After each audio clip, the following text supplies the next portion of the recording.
여러분 안녕하십니까? 1월 21일 화요일 KTV 뉴스 시작합니다. 윤석열 대통령이 잠시 후 헌법재판소 탄핵 심판 3차 변론기일에 출석합니다. 헌재는 윤 대통령 측에서 한덕수 전 국무총리 등 24명 이상을 증인으로 추가 신청했다고 밝혔습니다. 이혜진 기자의 보도입니다. 헌법재판소는 탄핵 심판 3차 변론기일 윤석열 대통령에게 발언 기회가 부여될 수 있다고 밝혔습니다. 재판장이 윤 대통령에게 신문하는 것도 가능하다는 설명입니다. 이런 가운데 윤 대통령 측 대리인단은 증인 24명 이상을 추가로 신청했습니다. 최상목 대통령 권한대행과 한덕수 전 국무총리, 이상민 전 행정안전부 장관, 최재해 감사원장, 조태용 국가정보원장, 이진숙 방송통신위원장 등입니다. 인적사항이 특정되지 않은 투표관리관과 투표사무관도 증인 목록에 포함돼 있다고 헌재는 밝혔습니다. 피청구인 측에서 문서 송부 촉탁, 사실조회, 증인 등을 추가로 신청하였습니다. 사실조회 신청기관은 국정원과 감사원, 세계선거기관협의회와 인천연수구, 파주시 선거관리위원회 등입니다. 윤 대통령이 헌재로 출입하는 경로는 경호처와 협의했으며 동선을 공개하긴 어렵다고 헌재는 밝혔습니다. 심판정 안에서는 기본적인 경호 조치가 이뤄지고 있고 만일의 상황에는 질서유지권이 발동됩니다. 이런 가운데 윤 대통령 측은 가능하면 앞으로도 지정된 변론기일에 윤 대통령이 계속 출석할 거라고 밝혔습니다. 오는 23일 4차 변론기일에는 김용현 전 국방부 장관이 증인으로 출석합니다. 이어 다음 달 4일과 6일, 10일, 13일까지 변론기일 일정이 잡혀 있습니다. KTV 이혜진입니다. 고위공직자 범죄수사처는 윤석열 대통령이 헌법재판소 변론기일에 출석하는 점을 고려해 강제 구인 시도는 일단 중단하고 이후 상황에 따라 조사를 이어간다는 입장입니다. 그러면서도 서면 조사는 없을 거라며 대면 조사 의지를 재차 강조했습니다. 공수처는 또 윤 대통령과 외부인이 서신을 주고받는 것을 금지하기로 했습니다. 최영은 기자의 보도입니다. 지난 15일 체포된 윤석열 대통령은 첫날 이루어진 조사를 제외하고 구속영장 발부 이후에도 공수처의 출석 조사 요구에 한 차례도 응하지 않았습니다.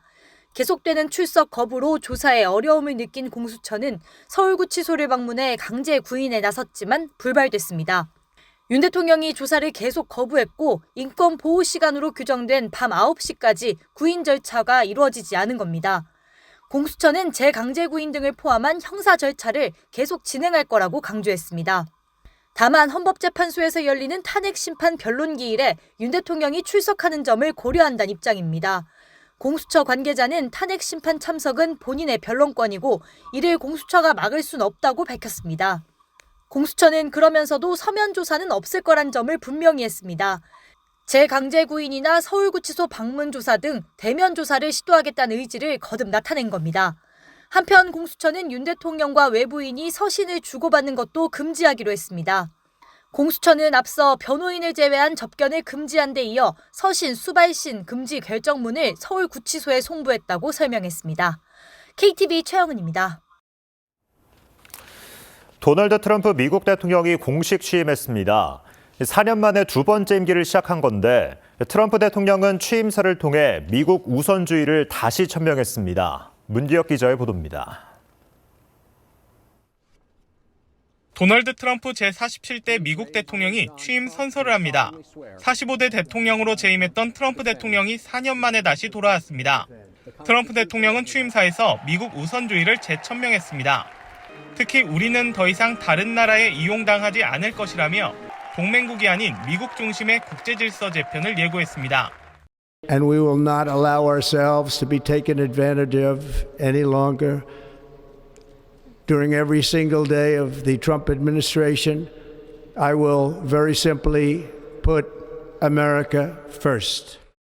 우리의 최대 관심사 중 하나인 관세 정책에 대해선 보호무역 원칙만 확인했습니다. 무역체계 전면 개편에 나서겠다면서도 구체적인 신규 관세 부과 조치는 언급하지 않았습니다. Instead of taxing our citizens to enrich other countries, we will tariff and tax foreign countries to enrich our citizens. 에너지 정책은 예고한 대로 개혁 방향을 제시했습니다. 취임 첫날 국가 에너지 비상사태를 선포해 석유 천연가스 시출을 전면 확대하겠다고 밝혔습니다. 또 전기차 우대 정책을 포함한 바이든 행정부의 그린 뉴딜 정책 종료도 선언했습니다. 대외 분쟁과 관련해선 가자지구 휴전을 언급하며 피스메이커, 중재자로서의 역할을 강조했습니다. 우크라이나 전쟁에 대해선 구체적으로 언급하지 않았고 북한에 대한 거론도 없었습니다. 트럼프 대통령은 아울러 멕시코만의 이름을 미국만으로 변경할 것이라는 입장을 재확인했으며 파나마 운하 반환 추진 방침도 다시 밝혔습니다. 또 불법 이민 문제를 해결하기 위해 남부 국경의 비상사태를 선포하고 군대를 국경에 보내겠다는 뜻도 다시 전했습니다. KTV 문기혁입니다. KTV 뉴스를 마칩니다. 저희는 내일도 국정 소식을 한 걸음 더 빠르게 전해드리겠습니다. 함께해 주신 여러분 고맙습니다.